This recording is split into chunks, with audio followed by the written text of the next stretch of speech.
of Christianity was another big thing as well. Was the clear there's some boundaries in this. There's some political boundaries in this country as well.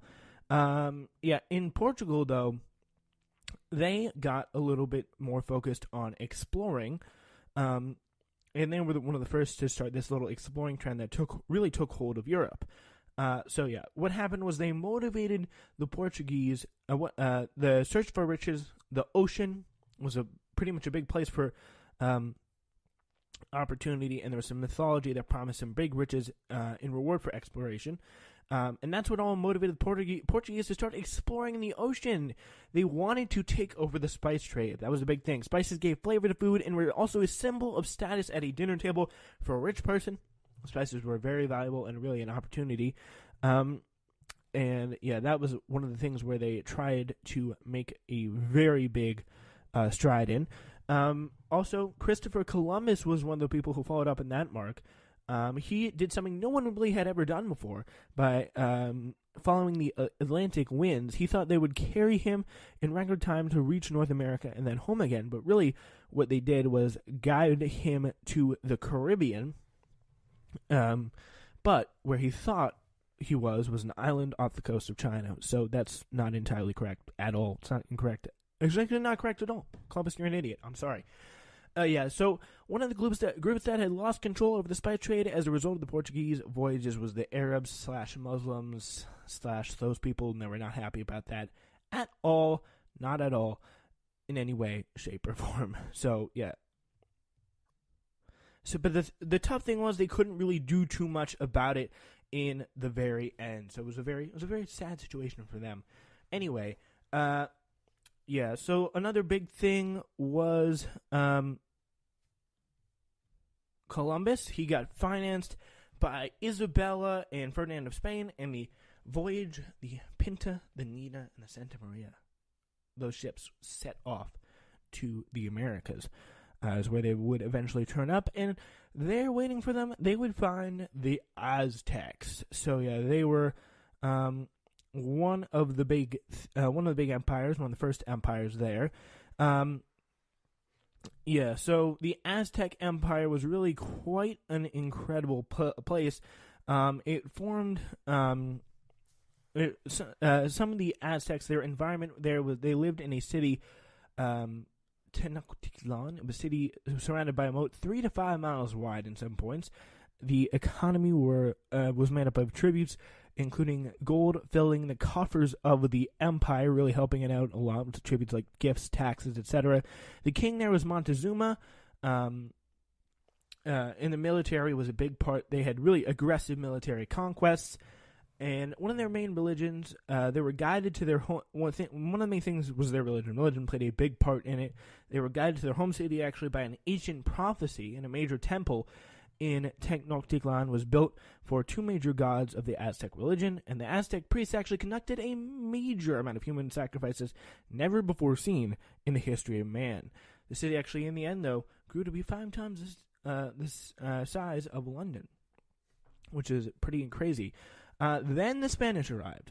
Montezuma feared the Spanish because he in the prophecy that guided them to the city, it also mentioned the return of the ancient gods, and they would be white people, pretty much, and that's what the Spanish were. So he was like, oh God, the gods are here. No pun intended. So he was very afraid of that. Marina was one of the people who helped Hernando Cortez, one of the first conquistadors who conquered this Aztec land. She was the mistress of Cortez and translated between Cortez and Indian dialects. Montezuma responded to the arrival of Cortez by sending gifts to appease who he thought were the big gods in the Aztec religion who had came back to the land. So he was really quite nervous. The Aztecs were very surprised by the incredible strength of their military technology and horses. They had horses, which was really quite new, and that was something that was kind of a common theme throughout the Spanish / European conquering of the Americas. Other tribes helped Cortez conquer the Aztecs because the Aztecs had been using them as human sacrifices. So that's not the best way to make friends. So when they come around, they did not get that much help. what Montezuma did show Cortez was the room full of gold that he had, and that was it. He wanted in. So eventually, he conquered Cortez.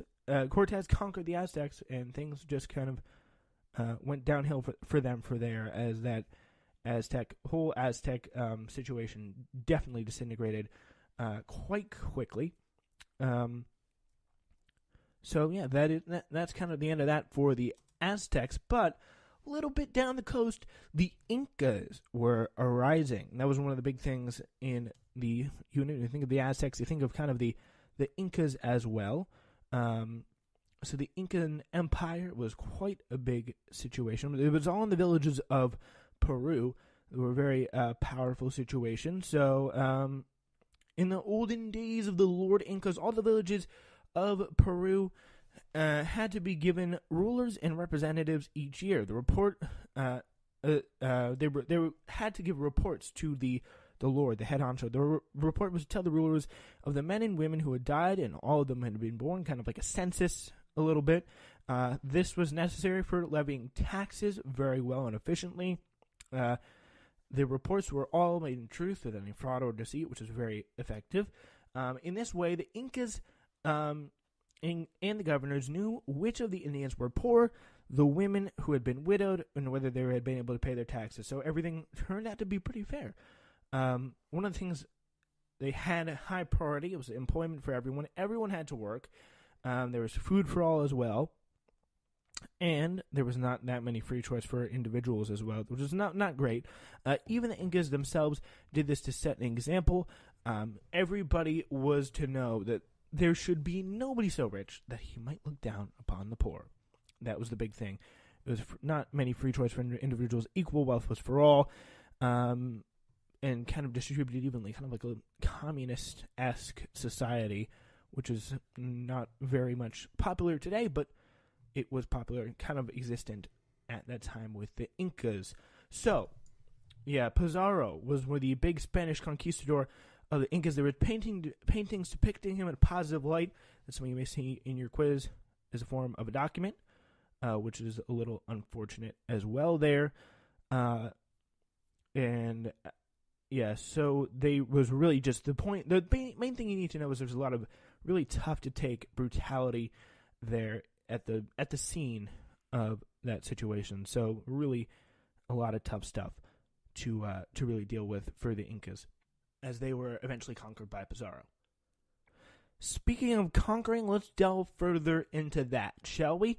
So yeah, that was not one of the best things in the history of the world, but Spain was very active in it. They made some 4 new colonies: New Spain, New Granada, Peru, and Rio de la Plata.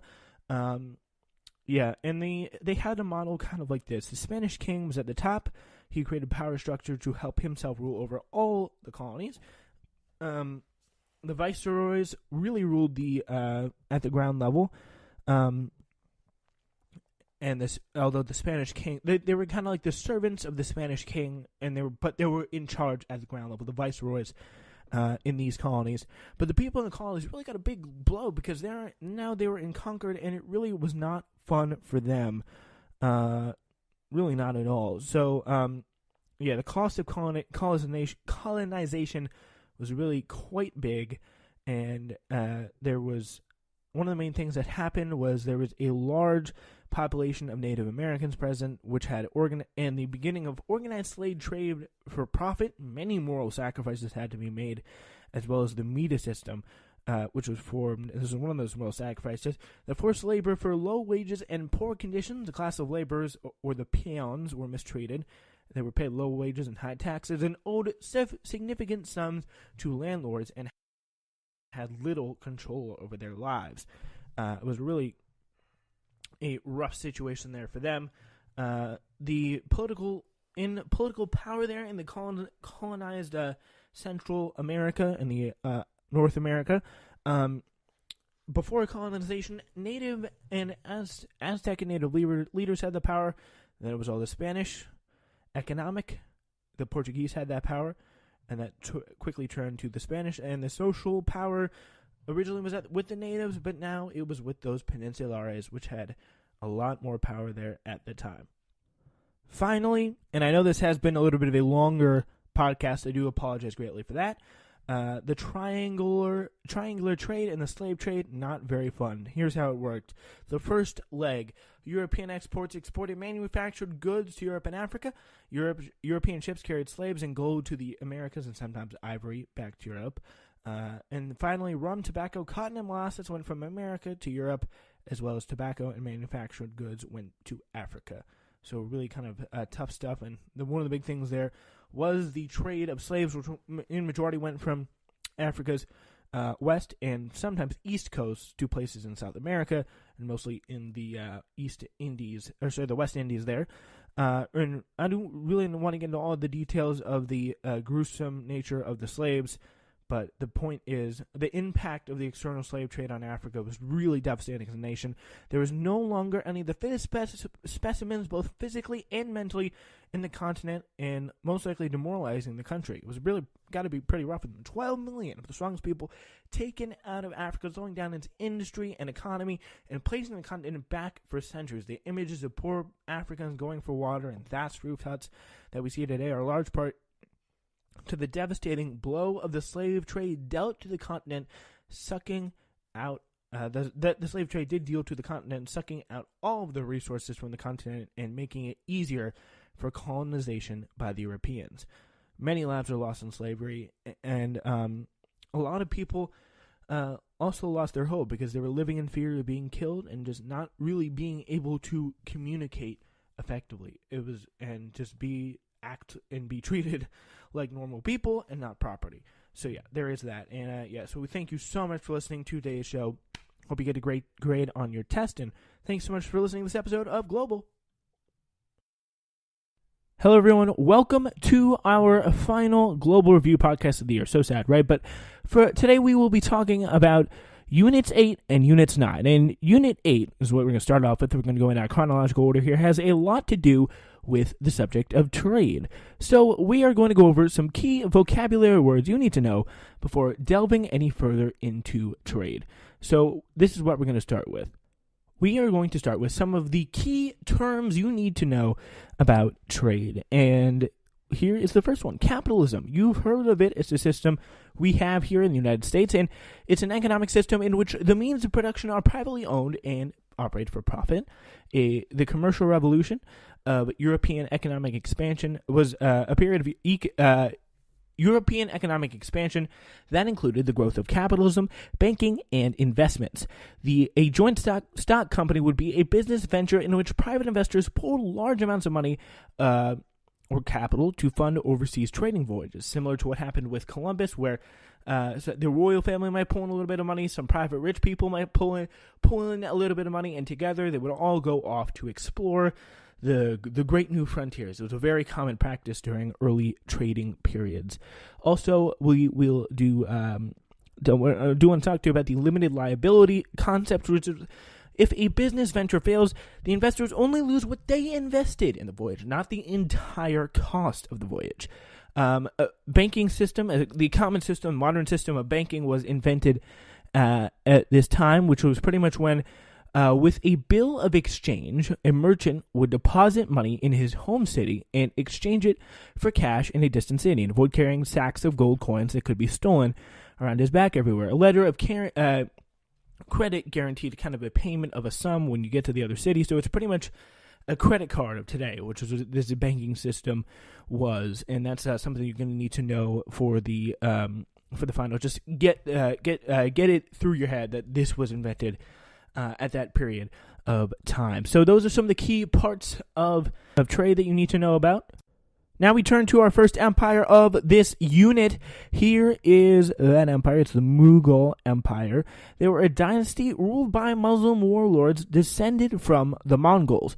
They were led into India by the Sultan Mahmud of Ghazni. So they came from the strong and fierce Mongols. Babur, who was the person who founded the Mughal Empire, he counted Genghis Khan as one of his ancestors, so it's a pretty big deal. He came kind of from Mongol royalty, the Sultan Mahmud of Ghazni, led them into India. They replaced Hindu leaders with Muslim Turks, and they devastated many of the cities. They were pretty rough coming in at first, and the Hindus were converting to Islam to get jobs and